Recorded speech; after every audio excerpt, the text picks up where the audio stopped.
जब जीवन में नहीं होता सत्संग,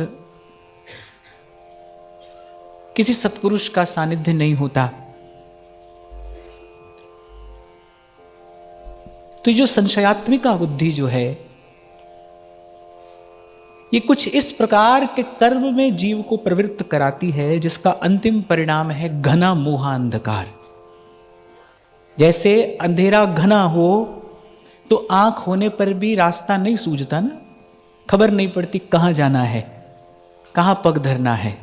ऐसे ही जब मोह का अंधकार घना होता है तब ये सूझ नहीं पड़ता कि भाई जाना कहाँ है। और बिल्कुल यही स्थिति आत्मदेव की है। धुंधुली का पुत्र कौन है? धुंधुकारी। धुंधुकारी माने बिगड़ा हुआ मन। क्या कराता है, क्या करता है? जो नहीं करना है वो वही सब करता है। इसलिए कल भी आपको निवेदन किया था, जब अपना हित अहित न सूझे, जब अपने हित अहित का विचार न हो, तो ये कोई अच्छी स्थिति नहीं है, ये कोई अच्छी दशा नहीं है। पर जब किसी के समझाने पर भी अपना हित समझ में न आए, तब समझना अब तो जीवन मोहग्रस्त हो गया है, ये दुर्दशा है। वो ध्यान से सुनना, जब अपना हित अहित न समझ में आए तो ये अच्छी स्थिति नहीं है। पर किसी के समझाने पर भी, किसी के बताने पर भी, या मैं ऐसा कहूं कि जब गुरु के वचनों में भी श्रद्धा ना रहे, जब शास्त्र के वचनों पर विश्वास ना रहे, जब संत की बात, सत्संग की बात आपको प्रिय न लगे, जब ये असार संसार आपको अपनी ओर बड़ी प्रबल गति से आकर्षित करे, तब समझना ये जीवन की दुर्दशा है। और कुछ दिन पहले हमने यहां से चर्चा की थी, मैं आपको थोड़ा सा उसका स्मरण कराऊं। मैंने कहा था कि जब हम कुछ करते हैं, जब हम कुछ कर्म करते हैं, तो उस कर्म करने के परिणाम स्वरूप एक ऊर्जा उत्पन्न होती है। वो जैसा कर्म हुआ है वो उसी प्रकार की ऊर्जा है, और वो उसी प्रकार के कर्म की ओर पुनः आपको धकेल देगी। अच्छा किया है तो वो अच्छे कर्म का परिणाम आपको दूसरे अच्छे कर्म तक ले जाएगा। अनुचित किया है तो आप दूसरे अनुचित के लिए तैयार रहिए, क्योंकि अब आप करने को बाध्य हैं। हो सकता है वो करते समय आपका मन आपसे कहे कि नहीं ये ठीक नहीं है, आपकी बुद्धि कहे उचित नहीं है, लेकिन वो जो ऊर्जा है ना, जो पहले कर्म करने के परिणाम स्वरूप उत्पन्न हुई है, वो बलात् हठात आपको धकेल देगी वहां तक, आप वहां पर पहुंच जाएंगे। इसी को कर्म का दुष्चक्र कहा जाता है। और फिर होता क्या है, वो मोह अंधकार इतना घना होता जाता है। और मैंने ऐसा भी देखा है, कभी कभी तो जीवन की स्थिति ये हो जाती है कि व्यक्ति को बुरा ही अच्छा लगने लगता है, उसको बुरा ही अच्छा लगने लगता है, उसको अनुचित ही उचित लगने लगता है, उसकी उसी में उचित बुद्धि हो जाती है। तीन स्थितियां हैं। एक तो व्यक्ति जो अनुचित है, जो असत है, उससे स्वयं को बचा कर रखे। एक स्थिति यह है कि प्रारब्धवशात वो कर तो रहा है, लेकिन वो भीतर से जानता है कि मैं अनुचित कर रहा हूं, उसके मन में करने का पश्चाताप है। पर एक स्थिति तो ऐसी है जब करने का पश्चाताप भी नहीं है, जब अनुचित करने का कोई पश्चाताप नहीं है। ऐसे भी लोग आपको देखने को मिलेंगे संसार में, जिनको अनुचित करने का कोई पश्चाताप नहीं होता। क्यों? क्योंकि उनकी उसमें अनुचित बुद्धि ही नहीं है। वो समझते ही नहीं है कि भाई ये ठीक नहीं है, ये करने योग्य कर्म नहीं है। ये किसका परिणाम है? यही है मोह का परिणाम। इसीलिए गोस्वामी जी कहते हैं, मोह सकल व्याधिन करी मूला, तिनते पुनि उपजई बहुसूला। युग परिवर्तन जैसी घटना घटी महाभारत के पश्चात। कितना बड़ा युद्ध हुआ, असंख्य मनुष्य उसमें लड़े मरे। एक प्रकार से भारत की संस्कृति में ही परिवर्तन हो गया उस काल के पश्चात। उसके मूल में क्या कारण है? धृतराष्ट्र का पुत्र मोह। जब दुर्योधन का जन्म हुआ था ना, तभी बुद्ध जनों ने धृतराष्ट्र को कहा था, भाई इस पुत्र को समाप्त कर दो। 100 पुत्र हुए हैं, अरे 99 भी तो बाकी हैं, इस एक पुत्र को समाप्त कर दो, नहीं तो ये कुल के नाश का कारण बनेगा। ये कुलांगार है, ये तुम्हारा कुल, तुम्हारा यश, तुम्हारी श्री, तुम्हारी प्रतिष्ठा सब धूल में मिला देगा। पर वो इतना गाढ़ा मोह का अंधकार था, धृतराष्ट्र विचार ही नहीं कर पाए। यही मैं आपको कह रहा था, ये इसे कहते हैं जीवन की दुर्दशा। जब स्वयं भी समझ ना आए और किसी के बताए भी अच्छी बात आपको नहीं समझ में आ रही, किसी के दिखाए भी अच्छा मार्ग आपको नहीं दिख रहा, ये जीवन की दुर्दशा है। इसलिए संत हाथ जोड़कर बार बार प्रभु से कहते हैं, कहो नानक हम यही हवाले राखो संतन पाछे। संतों के पीछे पीछे चलना चाहिए। भगवान कह रहे हैं, महाजनो ये न गतः सपंथा, उसी रास्ते पर जाना भाई जहां पहले भक्त जन संत जन चल के गए हैं। वही सच्चा रास्ता है, वही उस प्रकाशमय गंतव्य तक, लक्ष्य तक लेकर जाएगा। नहीं तो फिर दूसरी ओर तो माया और मोह का ये घना अंधेरा है।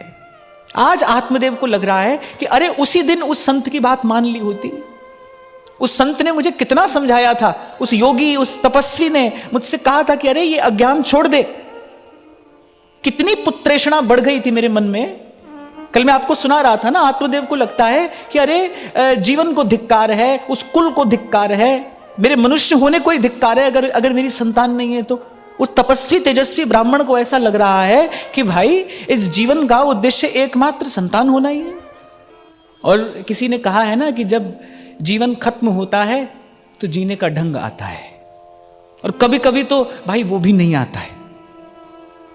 जीवन खत्म होता है तो जीने का ढंग आता है, और क्षमा बुझने लगती है तो महफिल में रंग आता है। कहने वाले ने बात तो बड़ी अच्छी कही, पर मुझे तो लगता है इससे भी अधिक दुर्दशा है जीवन की। जीवन बीत जाने पर भी जीवन का मूल्य समझ में नहीं आता। यही दशा आज आत्मदेव की है। अपार कष्ट पा रहे हैं। कारण क्या है? धुंधुकारी माने बिगड़ा हुआ मन। संशयात्मिका बुद्धि के, स्वार्थ परक बुद्धि के पीछे पीछे चलोगे तो मन बिगड़ता ही चला जाएगा। और वहीं दूसरी ओर जो संत के पीछे चला, माने जिसने संत के प्रसाद का आदर किया, उसको क्या मिला? गौकर्ण। दिव्य बालक है, अद्भुत ज्ञान और प्रतिभा से संपन्न है। कहते हैं कि आत्मदेव को दर्शन करके आनंद हो गया गोकर्ण का। अपने हाथ से उस गौपुत्र का, उस गौवत्स का उन्होंने जात कर्म संस्कार आदि संपन्न कराया। मनुष्य का सा उसका दिव्य आकार है। कान कैसे? कान गौ के हैं। गौ माने सात्विक, पवित्र, माने जो पवित्र वार्ता श्रवण करे। पहली भक्ति है ना, श्रवणम। एक बात तो मैं आपको छोटे से अनुभव से कहूं कि जो अच्छा सुनेगा वो अच्छा सोचेगा।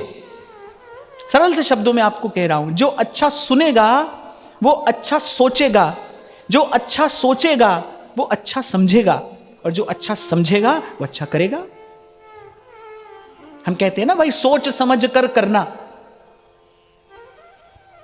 बड़े लोग कहते हैं भाई काम करना तो सोच समझ कर करना, मैंने सोचना भी, फिर सोचकर उसको समझना भी, फिर करना, सोच समझ कर करना।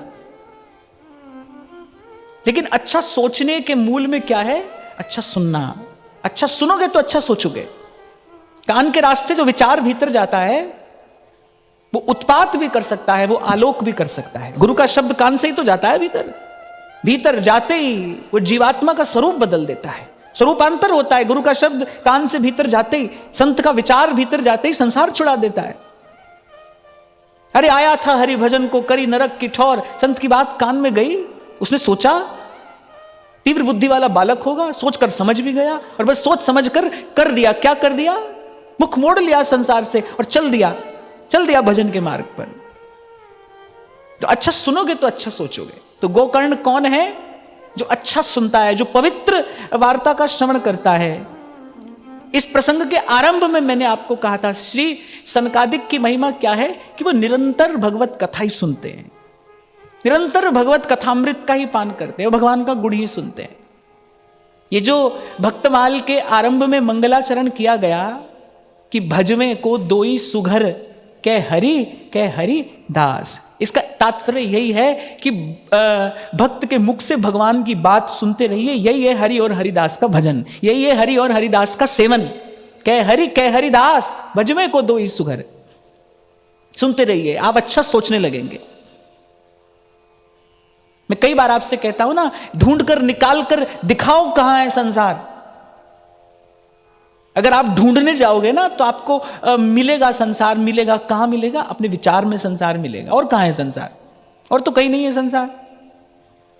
और तो दूसरी दृष्टि से देखो तो पंचभूत है, सब भगवान का है, इसका उपादान कारण भगवान है, सब भगवान का ही तो है।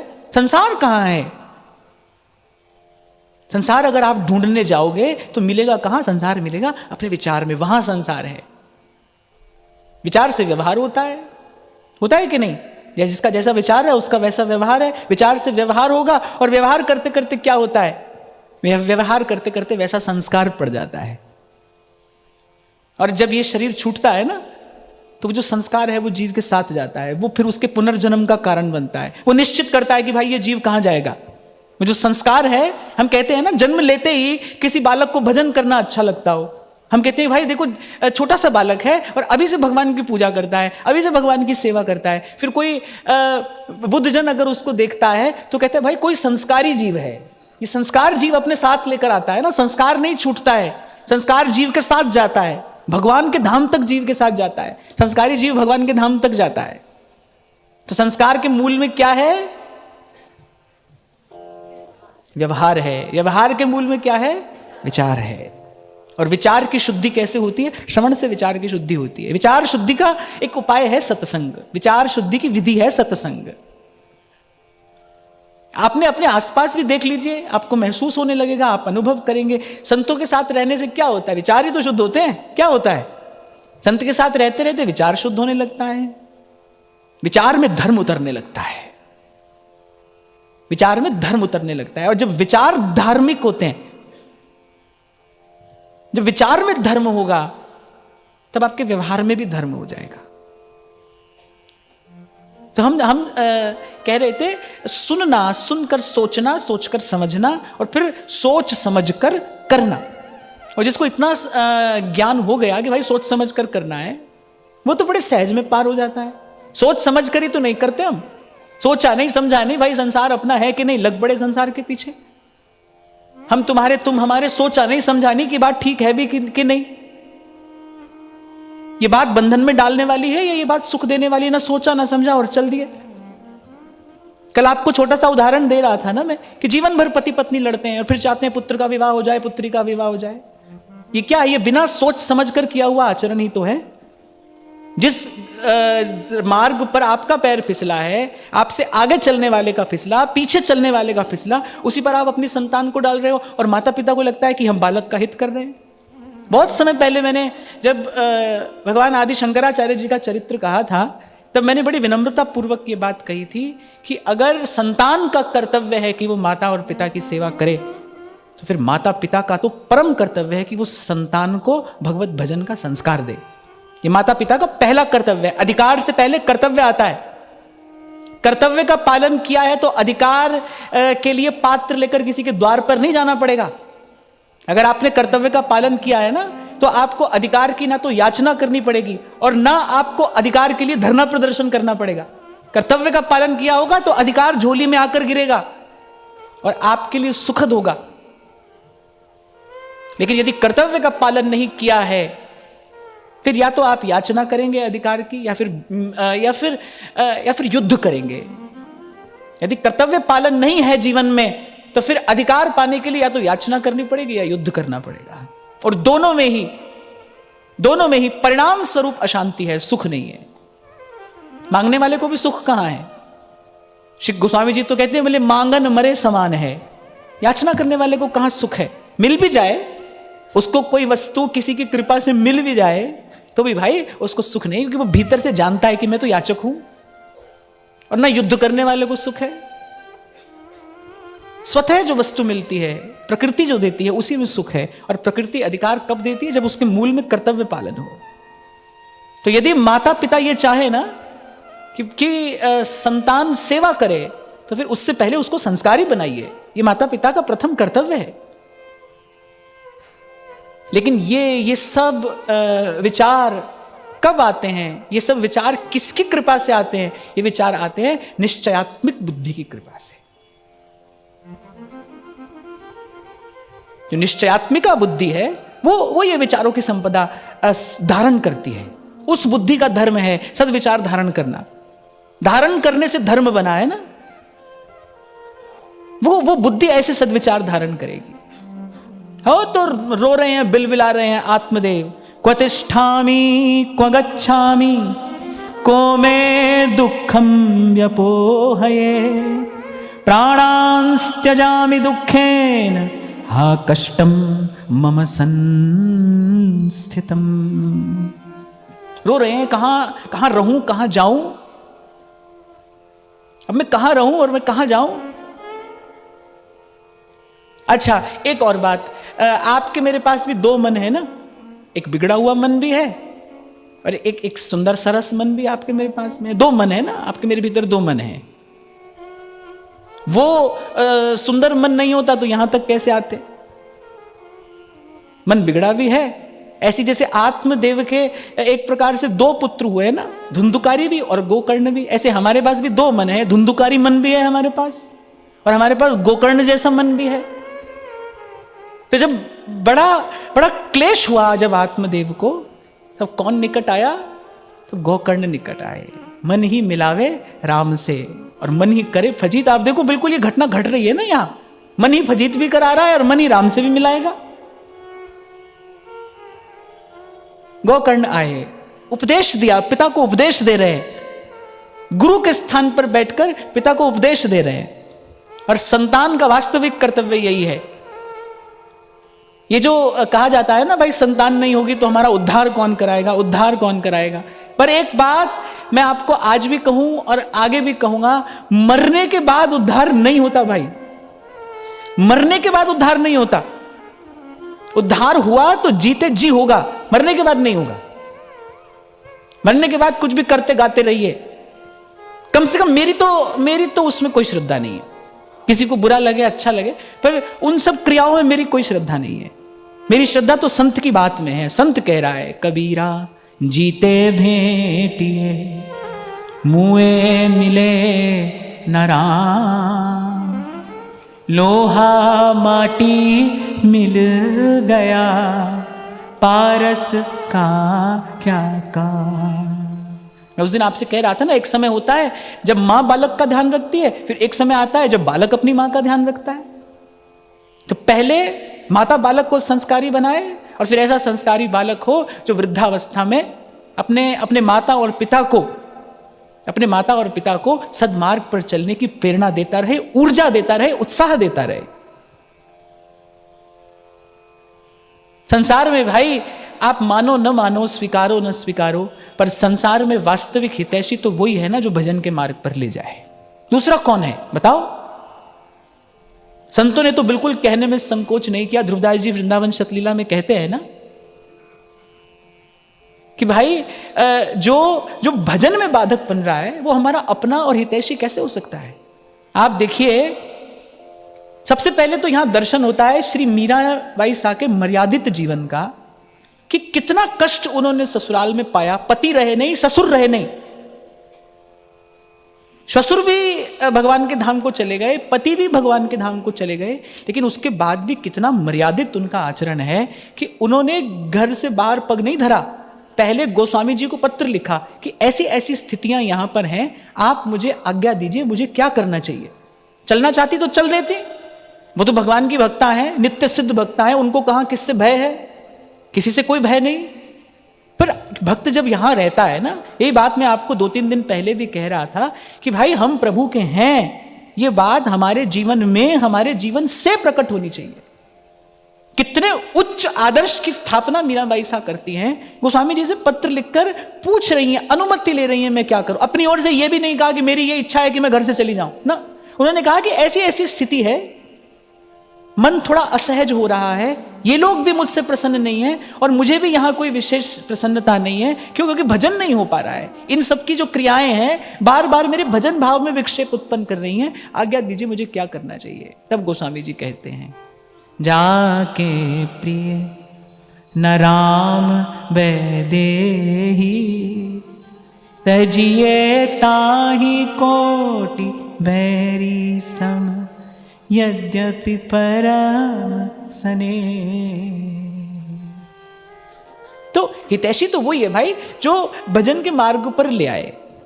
अब एक और बात ध्यान से सुनना, क्योंकि ये बात सुनते ही आपके मन में मैं जानता हूं बहुत सारे प्रश्न खड़े हो गए होंगे, बहुत सारे विचार कूदने लगे होंगे। पर मैं इसके साथ एक बात कह रहा हूं, जो आपसे प्रतिकूल व्यवहार कर रहा है, हो सकता है आप उसी के कारण भजन के मार्ग पर आए हो। जो आपसे प्रतिकूल व्यवहार कर रहा है, जो आपके जीवन में प्रतिकूलता ला रहा है, उससे द्वेष नहीं करना, उससे बचकर भागने के लिए नहीं कह रहा हूं मैं। हो सकता है उसी के कारण आप भजन के मार्ग पर आए हो। क्यों संत कह रहे हैं निंदक नियरे राखिए, आंगन कुटी छवाए। अरे वो बहुत बड़ा हित कर रहा है। मैं तो ऐसा समझता हूं भाई, जो आपकी गलती बताता है वो आपको बहुत बड़ा हित कर रहा है। कबीर तो कह रहे हैं, बोले उसको अपने घर में ही रखो, उसके भोजन पानी की भी सुंदर व्यवस्था करो। वो पूछे कि हमको क्या करना है, बोले एक ही काम, बस हमारी गलती बताते रहना, यही करना है तुमको। संत का दृष्टिकोण अलग है ना, उसको अलग वस्तु चाहिए, उसको घर दुकान मकान बच्चा ये सब नहीं चाहिए ना, उसको कोई अलग वस्तु चाहिए। और मैं कहता हूं जब आपका लक्ष्य अलग है फिर आपका मार्ग भी अलग होगा। अगर आपका लक्ष्य दिव्य है, विलक्षण है, तो फिर आपका मार्ग भी विचित्र होगा। अब मैं देखो, मेरे पास कोई और काम तो है नहीं दिन भर, मैं तो यही उलट पलट कर और बार बार सोचता रहता हूं, विचार करता रहता हूं, भाई क्यों कहा होगा, किस किस स्थिति में कहा होगा, क्या अर्थ है इसका। तो कह रहे भाई निंदक नीरे राखिए, आंगन कुटी छवाए। बोले उसको घर में रखो, घर के पास रखो, और उसके भोजन पानी की भी व्यवस्था करो, सुबह शाम उसका हालचाल पूछते रहो। और बोले तुमको एक ही काम करना है, हमारे पर बिल्कुल पैनी नजर रखना और हमारी गलती बताते रहना। आलोचना के बिना प्रतिभा का विकास नहीं होता। आलोचना के बिना प्रतिभा का विकास नहीं होता। कला के क्षेत्र में भी अगर कभी कोई मास्टरपीस बनता है ना, तो उसको बहुत सारे आलोचकों की आलोचना से निकलना पड़ता है, जिसको आपकी भाषा में क्रिटिक कहते हैं। क्रिटिक, आलोचक, उसका एक ही काम है आलोचना करना। वो 1000 गुण एक और रख देगा, एक गलती निकाल कर बताएगा। उसकी ऐसी पैनी, ऐसी सूक्ष्म दृष्टि है, एक गलती निकाल कर आपको बताएगा। पर उसी के कारण वो वस्तु मास्टरपीस बनी है। वो उसी आलोचक की कृपा है, आलोचना के कारण ही वो वहां तक आया है। अगर किसी को आलोचना स्वीकार करने की सामर्थ्य प्राप्त हो जाए, पर क्षमा करना, ये धीरज सबके पास में नहीं होता है। घबरा जाता है व्यक्ति, प्रतिक्रिया देने लगता है, खींच जाता है, रुष्ट हो जाता है। पर जिसे ये सहना आ जाता है, वो तब कर निखर जाता है। क्योंकि भाई ऐसे ही गिरते पड़ते यहां तक आए, आगे भी जाएंगे। तो जीवन में इस बात का अनेक बार अनुभव हुआ। अच्छा नहीं लगता जब कोई आपकी गलती बताए, उस समय अच्छा नहीं लगता। मेरे साथ तो ऐसा हुआ, कभी ऐसा हुआ कि जब कोई कहता था तो उस समय बहुत प्रिय नहीं लगता था। पर आज भाई उन सब का धन्यवाद है। मैं व्यासपीठ से कह रहा हूं ये बात, उन सब का हृदय से धन्यवाद है। क्योंकि जीवन में जो सकारात्मक परिवर्तन हुआ, जीवन में जो सुंदरता आई, वो उन्हीं जनों के कारण है। और मैं तो ये भी देखता हुआ, प्रशंसा करने वाला तो डुबा देता है। बहुत बरस पहले मुझे एक संत ने कहा था, बोले बेटा एक बात हमारी सदा अपने पास रखना, अपने आप को अपनी प्रशंसा करने वालों से बचा कर रखना, उनसे दूर रखना, उनके बीच में नहीं रहना। जो तुम्हारी बहुत प्रशंसा करते हो उनके बीच में नहीं रहना। कभी कभी इस प्रकार व्यक्ति अपने जीवन का अवमूल्यन भी कर बैठता है। संतों की बात में बड़ा गौरव होता है ना, वो गुरु हैं, भारी बात बोलते हैं। They speak volumes. छोटी सी बात में बड़ी बात बोलते हैं, जीवन में बड़ी काम की बात बड़े काम आती है। तो काम आ रही है संतों की बातें। तो गोकर्ण गुरु होकर गुरुवत अपने पिता को उपदेश कर रहे हैं। मुंचा ज्ञानम प्रजारूपम मोहतो नरके गति निपतिष्यति देहोयम सर्वं त्यक्त्वा वनं ब्रज। जैसे कोई किसी को झकझोर कर जगाए ना, ऐसे गोकर्ण जगा रहे, बोले ये मेरा पुत्र है, ये मेरा पुत्र है। अरे इस अज्ञान को छोड़िए, कोई किसी का पुत्र नहीं है, कोई किसी का पिता नहीं है। कभी कभी ऐसे विचार की भी आवश्यकता होती है जीवन में। मैं आपसे कहता हूं ना कि कभी प्यार से, कभी फटकार से और कभी कभी मार से भी मन को सही मार्ग पर लाना पड़ता है। प्यार से आ जाए, प्यार से लाइए, फटकार से आए तो फटकारिए, कभी कभी मार से भी लाना पड़ता है। अंतिम बात यही है भाई, जीवन का कल्याण होना चाहिए, मंगल होना चाहिए। भगवत विस्मृति जैसा अमंगल जीवन में ना हो जाए, ऐसी विपत्ति जीवन पर ना आ जाए।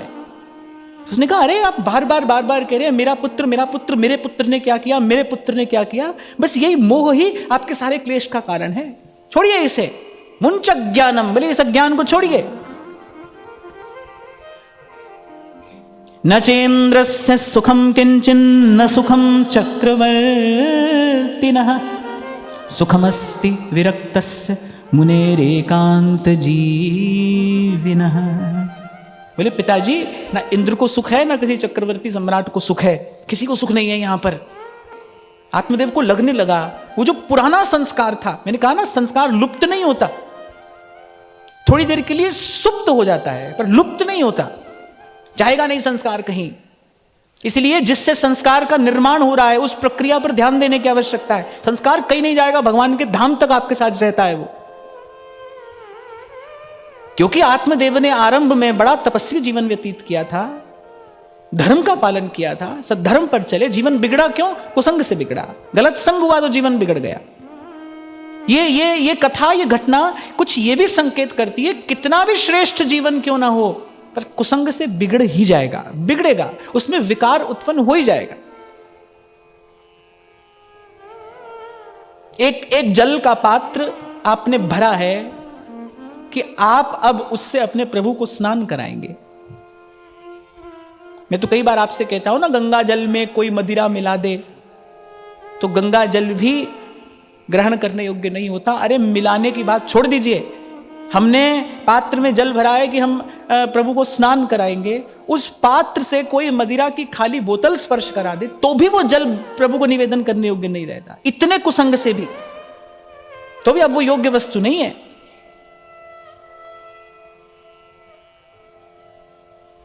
तो बड़ा जो तप त्याग किया था जीवन में वो भी संचित रखा था, वो भी कहीं गया नहीं था। तो वो जो स्मृति थी, वो जो चेतना थी, वो पुनः जागृत होने लगी गोकर्ण के शब्दों को सुनकर। आत्मदेव को लगा कि हाँ, मैंने कितना मूर्खता भरा आचरण किया और इस कुपुत्र की प्राप्ति में मैंने अपने जीवन की सारी क्षमता, सारा सामर्थ्य, सारा समय सब लगा दिया, सब गंवा दिया। अंत में मुझे मिला क्या? केवल क्लेश। और ये हुआ किस कारण? साधु अवज्ञा। संत की बात नहीं मानी। संत तो समझा रहे थे कि ये जो पुत्र मिलेगा ये थोड़ा सा सुख और बड़ा भारी दुख देगा, पर संत की बात नहीं मानी। अंधकूपे स्नेह पाशे बद्धः पंगुरहं शठः कर्मणा पतितो नूनम मामुद्धर दयानिधे। तब आत्मदेव कहते हैं गोकर्ण से, पहले मैं वस्तुतः बड़ा मूर्ख हूं, मैं बड़ा अज्ञानी हूं, कैसा मूढ़वत पशुवत आचरण मैंने किया और इस मोह और ममता के अंधेरे कुएं में मैं पड़ा रहा। पहले इस समय तुम भगवान की दया मूर्ति, कृपा मूर्ति बनकर आए हो, अब मेरा उद्धार करो, अब निकालो मुझे यहां से। तब गोकर्ण कहते हैं, एक बात यहां पर कही गई है, वो बड़ी सुंदर है, विचारणीय है। गोकर्ण कह रहे हैं, जाया सुतादिषु सदा ममतां विमुञ्च पश्यानिशं जगदिदं क्षणभंगनिष्ठं वैराग्यरागरसिको भव भक्तिनिष्ठः।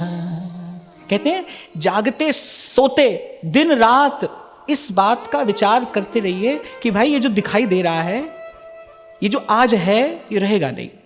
कल हम इस बात पर चर्चा कर रहे थे ना, सिर्फ समझना है, करना कुछ नहीं है। अब सोचो कोई यहां से सुन ले ये जो घर है ये सब मिथ्या है, तो तोड़कर थोड़ी फेंक दोगे या निकल कर थोड़ी भाग जाओगे, रहना तो घर में ही है।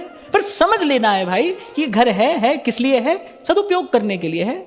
जब तक जीवन है तब तक इसका सदुपयोग करेंगे। घर है पर मेरा नहीं है, घर है पर मेरा नहीं है, संसार है पर मेरा नहीं है, साधन है पर मेरे लिए है, मैं इसका अधिकारी नहीं हूं। इसलिए जो वस्तु हाथ में आई है उसका सदुपयोग करते चले जाइए, कोई बंधन नहीं है। परसों हमने चर्चा की थी ना, जिसके जीवन में प्रवाह रुक जाएगा उसके जीवन से दुर्गंध आने लगेगी, विकार उत्पन्न होने लगेंगे, जीवन विकृत हो जाएगा। अगर ये प्रवाह रुक जाए, और प्रवाह माने लेना देना, आना जाना, आ रहा है और जाता भी रहे, जीवन में प्रवाह बना रहे, रोकिए मत। ये मेरा है ये कहकर आप रोक लेते हैं, इस पर मेरा अधिकार है ये कहकर आपने रोक लिया, आपने जीवन के प्रवाह को बाधित किया, क्योंकि यह मेरा है, ये सबसे बड़ा असत्य है। यहां तो संत कह रहे सब है भूमि गोपाल की और कियो गोपाल ही को हो, ये जो है वो प्रभु का है, उसी के किए सब हो रहा है, उसी के किए आगे होगा। महाराज बाणी में सबसे पहली बात कहते हैं, हुक्म है अंदर सबको, बाहर हुक्म न कोई। तेरी सत्ता के बिना हे मुद मंगल मूल, पत्ता भी हिलता नहीं, हिले न कोई फूल।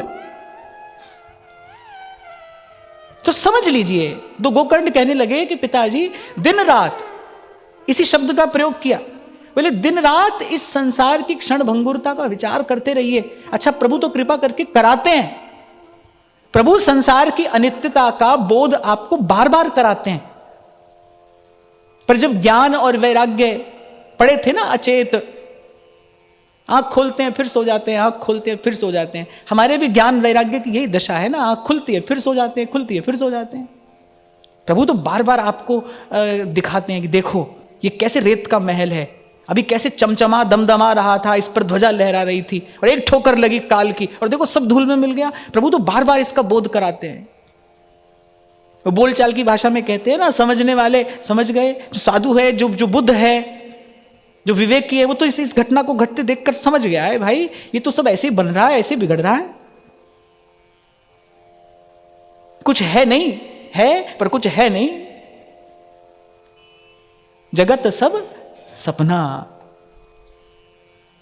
तभी तो मैं आपसे उस दिन अपने मन की एक बात कह रहा था कि जब यहां सत्संग आरंभ हुआ तो धाम की कृपा से, सत्संग की कृपा से जीवन में भीतर बाहर परिवर्तन आ रहा है और आगे भी आता ही रहेगा। तो पहले कभी ऐसा लगता था, पहले कभी मुझे भी ऐसा लगता था कि भाई देखो कितना सुंदर सत्संग होता है, कथा होती है, कितने लोगों का जीवन बदल गया, और ये सब विचार मन में आते थे। अब लगता है कि भाई कितना अल्प सा जीव है और कैसी ये प्रभु की सृष्टि है, अनंत रूप रूपाय विष्णवे प्रभु विष्णवे। यहां किसके किए क्या होता है भाई, करण करावण हार आप कौन करने वाला है। यहां संसार कितनी बार बना, कितनी बार बिगड़ा, आगे भी कितनी बार बनेगा बिगड़ेगा। अब तो भाई सार की एक बात हाथ लगी, समझ में आई कि ये जो है इसको देखकर समझकर विचार पूर्वक चलिए, और ये जो जीवन रूपी अवसर मिला है इसका लाभ लेकर अपना काम बना लीजिए, अपने अपने टिकाने पहुंच जाइए, बस जहां जाकर फिर भटकना ना पड़े, जहां जाकर फिर अहमता और ममता का धक्का ना खाना पड़े, इसके दुख से दुखी होकर, इसके कष्ट से भयभीत होकर हरि भजिए, हरि भजिए, हरि भजिए। हरि हरि बोल प्यारी रसना, हरि हरि बोल प्यारी रसना। हरि बोले बिन नर कहीं बसना, हरि बोले बिन नर कहीं बसना। धर्मं भजस्व सततं त्यज लोक धर्मान्, सेवस्व साधु पुरुषान् जहि काम तृष्णा। अन्यस्य दोष गुण चिंतनमाशु मुक्त्वा, सेवा कथा रसमहो नितराम पिबत्वम। सद्धर्म का उपदेश इस समय गोकर्ण आत्मदेव को कर रहे हैं। इसी उपदेश की आपको, मुझे, हम सबको आवश्यकता है। ये 4 पंक्तियां जो है, जो एक श्लोक है, बड़ा अद्भुत है।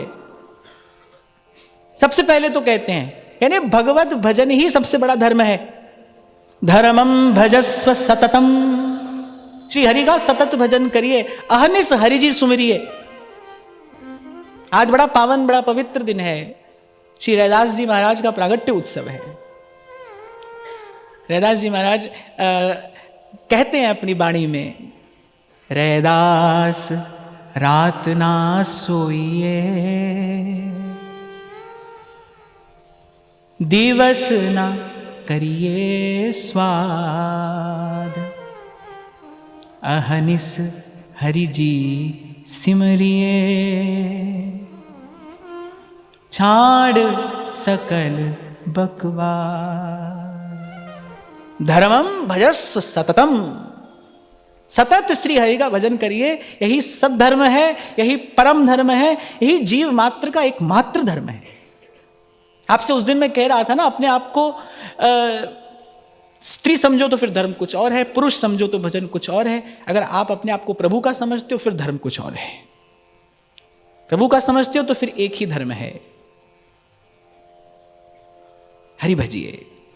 उस समय गोकर्ण आत्मदेव को यही कह रहे हैं, कह रहे अब आप सब बातों को छोड़कर त्यज लोक धर्मान, मैं पिता हूं, मैं पुत्र हूं, ये सब लौकिक धर्म है। कह रहे अब आप इसका विचार छोड़िए, त्यज लोक धर्मान। अभी कह रहा था ना मैं आपसे, कभी कभी मन को मार की भी जरूरत पड़ती है। अंत में भगवान ने क्या कहा, सर्व धर्मान परित्यज्य, डांट कर कह रहे हैं भगवान। उससे पहले कह रहे हैं मन मना भव मद भक्ता मद्याज इमाम नमस्कुरु। तब भगवान ने थोड़े गंभीर शब्दों में कहा, अर्जुन सुन, ध्यान से सुन मेरी बात, प्रणाम कर मुझे, मन लगा मुझ में, और जो मैं कह रहा हूं केवल उसी को मान, उसी का अनुसरण कर। और फिर भगवान ने कहा सर्व धर्मान परित्यज्य माम एकम शरणम ब्रज, हम त्वा सर्व पापेभ्यो मोक्षयिष्यामि मा शुच। तो कभी कभी ऐसा समय भी आता है कि जब फिर किसी अन्य बात का विचार करना व्यर्थ है, निरर्थक है, अनावश्यक है, तो कहा इस समय अब आप कुछ और विचार मत करिए, यही आपका इस समय परम धर्म है। त्यज लोक धर्मान, भूल जाइए आप पिता हैं, पुत्र हैं, ब्राह्मण हैं, ये भी भूल जाइए और जाकर श्री हरि का भजन करिए। सेवस्व साधु पुरुषान जहि काम तृष्णाम। और कहते हैं ये जो तृष्णा, वासना, ये संसार की कामना है, इसको जीत लीजिए। आत्मदेव कहने लगे कैसे जीत लूं, मैं तो बिल्कुल निर्बल हो गया हूं, हताश हो गया हूं, मेरा ज्ञान ध्यान सब बह गया है, मेरी जीवनी शक्ति क्षीण पड़ गई है, मैं तो कुछ विचार भी नहीं कर पा रहा, कहां जाऊं, क्या मेरा मार्ग है, इस समय मुझे कुछ नहीं सूझ रहा, मन मेरा रोगी है, शिथिल पड़ा है, क्या करूं। और तुम कह रहे हो कि जय काम तृष्णाम, इसको जीत लो।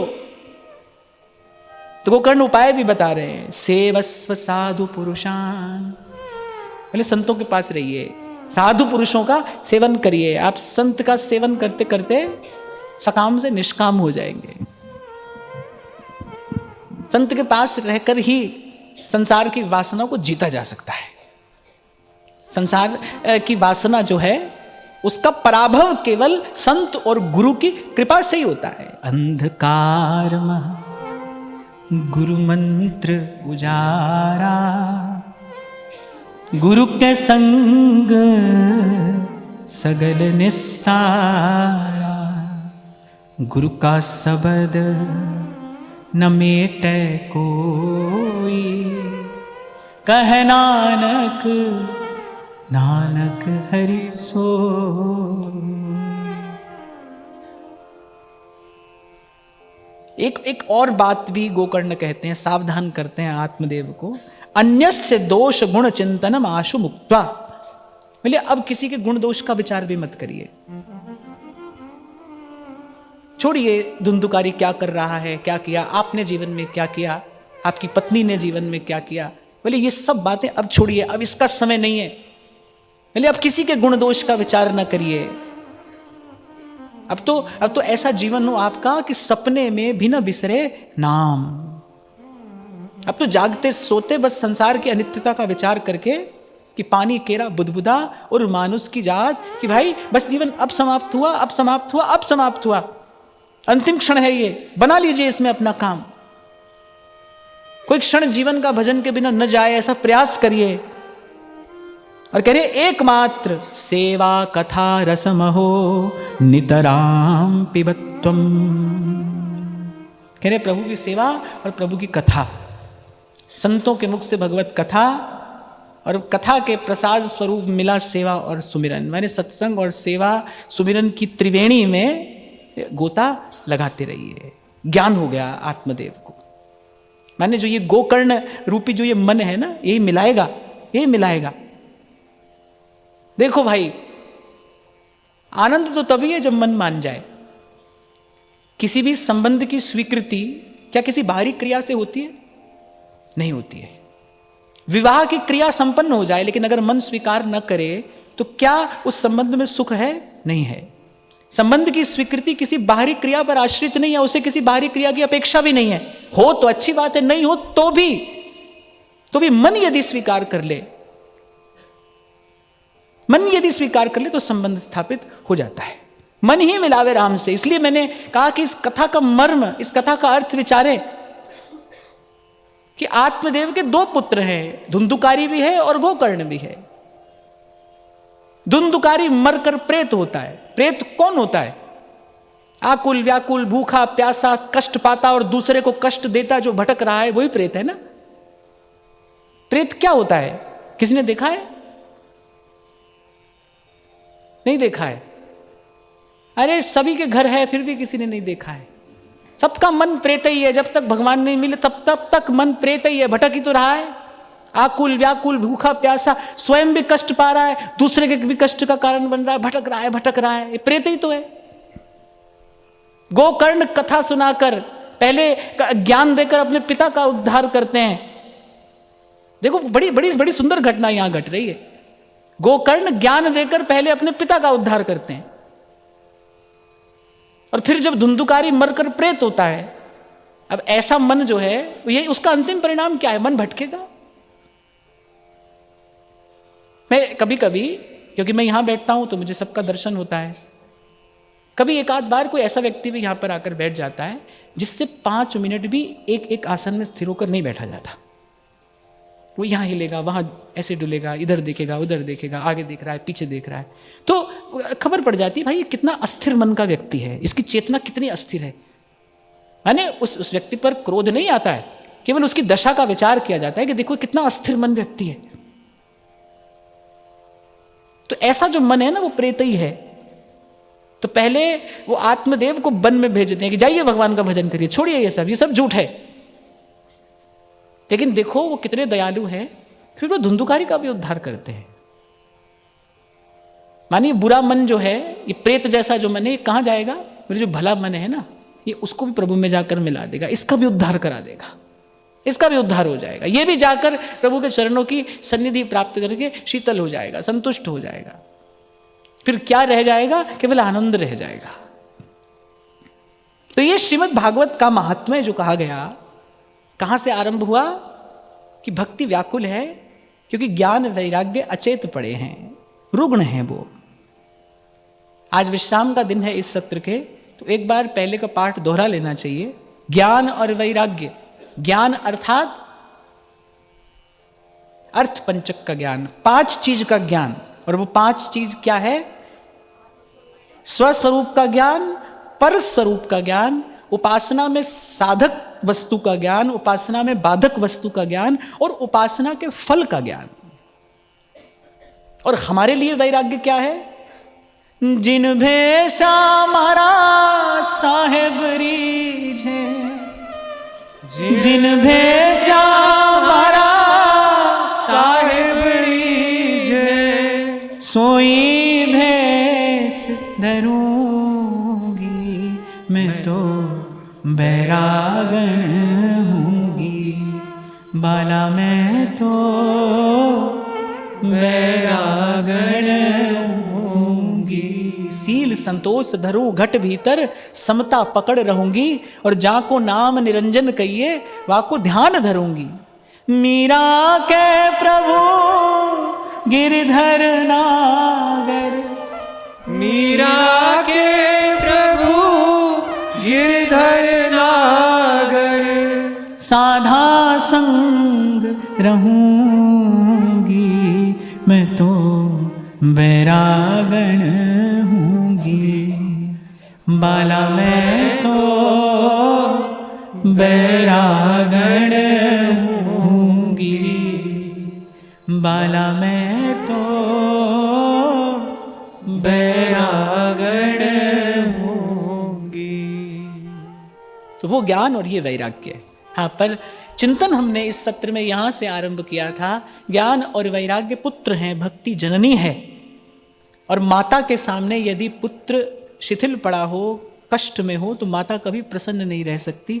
हमारा उद्देश्य केवल भक्ति नहीं, प्रसन्न भक्ति है। प्रसन्न भक्ति ही आनंद प्रदायिनी है। भक्ति प्रसन्न रहे। जब हम मनमाना आचरण करते हैं ना, जब आचार्य की उपासना पद्धति का हमको कोई ज्ञान नहीं होता, हम मर्यादा का ध्यान नहीं रखते, जब हम मनमाना आचरण करते हैं तो क्या होता है, भक्ति तो होती है पर वो भक्ति प्रसन्न भक्ति नहीं होती, वो भक्ति कष्ट पाती है।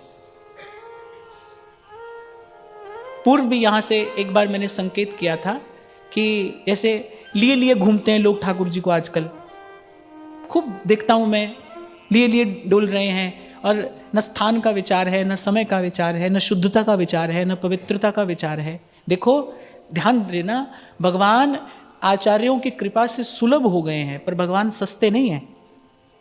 सुलभ होने में और सस्ता होने में फर्क है। हम लोगों का ऐसा आचरण उस श्रेष्ठ वस्तु को सस्ता बना देता है। भगवान सस्ते नहीं है, सुलभ हैं। अपनी कृपा से, आचार्यों की कृपा से उनकी सेवा हमको मिल गई है। तो ये सब क्या है, मैं देखता हूं ये मनमाना आचरण है। ये भाव नहीं है, आप इसे सोचो कि ये भाव है। भाव क्या है? भाव तो वही है जो आचार्य दे रहा है। हमको क्या पता भाव क्या है? भाव वो है जो आचार्य ने प्रदान किया है। तो ऐसी जो मनमानी भक्ति है, इसका अंतिम परिणाम क्या है? इसका अंतिम परिणाम होता है उत्पात। श्रीमद् भागवत कहती है ऐसी जो मनमानी भक्ति है, जो मनमाना आचरण है, उसका परिणाम अंत में उत्पात होता है। हमारे यहां शास्त्रों में यह तक लिखा है, बहुत ध्यान से सुनना। महाराज जी उस दिन श्री पुरी पीठ वाले श्री शंकराचार्य जी महाराज बता रहे थे, बड़ी मार्मिक बात है, इस पर ध्यान देना चाहिए। वो कहते हैं कि मान लो कहीं पर भगवान का कोई विग्रह प्रतिष्ठित हुआ, लेकिन हमारे यहां विग्रह की प्राण प्रतिष्ठा होती है ना। किससे होती है? वेद मंत्रों से प्राण प्रतिष्ठा की जाती है, जो सनातन धर्म की पद्धति है। तो मान लो किसी भगवत विग्रह की प्रतिष्ठा हुई, लेकिन उसकी जो पूजा अर्चना हो रही है वो वेदोक्त विधि से नहीं हो रही है, वो मनमाने ढंग से कोई कर रहा है, मनमाने ढंग से कर रहा है या अनुचित ढंग से कर रहा है, तो परिणाम क्या होगा? उस मूर्ति में भगवान का नहीं, उस मूर्ति में भूत प्रेत का वास होगा। ऐसा हमारे शास्त्रों में वर्णित है। ये शास्त्र की बात मैं आपसे कह रहा हूं, गुरुजनों के मुख से सुनी है, आचार्य के मुख से सुनी है, मैं आपको बता रहा हूं। केवल इसलिए बता रहा हूं कि मनमानी भक्ति उत्पात करा सकती है। आपको लगेगा कि आप भक्ति कर रहे हो, लेकिन वस्तुतः हो कुछ और रहा है।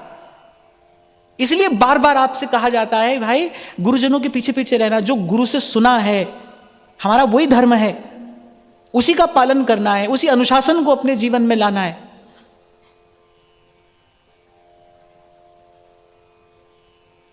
तो ऐसी भक्ति, ऐसा ज्ञान और ऐसा वैराग्य। और भक्ति, ज्ञान और वैराग्य तीनों ही पुष्ट प्रसन्न कब हुए, कहां हुए? भक्ति, ज्ञान और वैराग्य प्रसन्न कहां हुए? सत्संग में। जैसे ही सत्संग आरंभ हुआ, जैसे ही भगवान की कथा आरंभ हुई, जैसे ही भगवत गुणानुवाद आरंभ हुआ, प्रकट हो गई ना भक्ति। दोनों भुजा उठाकर, ज्ञान और वैराग्य को संग लेकर। जीवन में आनंद कब है? जब भक्ति प्रसन्न हो। भक्ति प्रसन्न कब है? जब ज्ञान वैराग्य पुष्ट हो। और भक्ति प्रसन्न और ज्ञान वैराग्य पुष्ट कब है, कहां है? जब सत्संग है, जहां सत्संग है। सब प्रश्नों का एक उत्तर है। तो हमने सत्संग की महिमा से ही आरंभ किया, हम सत्संग की महिमा पर ही लौट कर आते हैं। यही महिमा है, सत्संग की महिमा है। एक यही है भाई जो कभी पुराना नहीं पड़ता। ये एक आनंद ऐसा है जो कभी पुराना नहीं पड़ेगा। हम नित्य प्रति विश्राम के समय कीर्तन करते हैं, गोविंद जय जय गोपाल। कभी आपको ऐसा लगता है कि भाई रोज यही कीर्तन हो रहा है? नहीं लगता है ना। कभी भगवान का नाम पुराना होता है? कभी भगवान का रूप पुराना होता है? नहीं होता, हो ही नहीं सकता।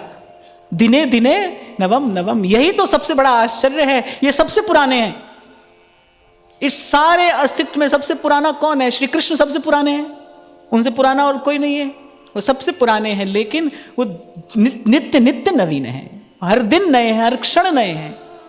और हमारे आचार्यों ने तो एक ऐसा रूप देखा है, वो तो कह रहे हैं दिन दिन नहीं, छिन छिन नयो नयो लागत, तब तब नयो नयो लागत, जब जब देखूं तेरो मुख प्यारी, तब तब नयो नयो लागत।